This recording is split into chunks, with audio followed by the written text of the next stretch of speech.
Hello, তো আমরা যেভাবে বাড়িতে আলুর পরোটা বানিয়ে খাই সেটাই কিন্তু আজকে আপনাদের সাথে শেয়ার করছি। ফার্স্ট আলুটাকে সিদ্ধ করে নিতে হবে, তারপর কড়াইতে একটু সরষের তেল গরম করে পাঁচ ফোড়ন দিয়ে পেঁয়াজ লঙ্কা ফোড়ন দিয়ে সেই আলুটাকে একটু ভালোভাবে কষিয়ে লবণ হলুদ তারপর আদা কোরানো এবং একটু মিট মশলা দিয়ে সেটাকে মাখা মাখা করে নিতে হবে।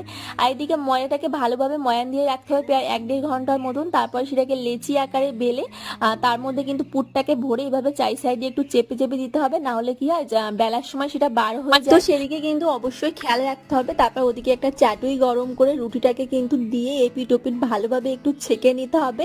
তারপর চাই সাইড দিয়ে একটু সরিষার তেল দিতে হবে। আপনারা চাইলে কিন্তু এখানে সাদা তেল ব্যবহার করতেই পারেন, আমরা কিন্তু এটাকে সরিষার তেল দিয়েই বানাচ্ছি।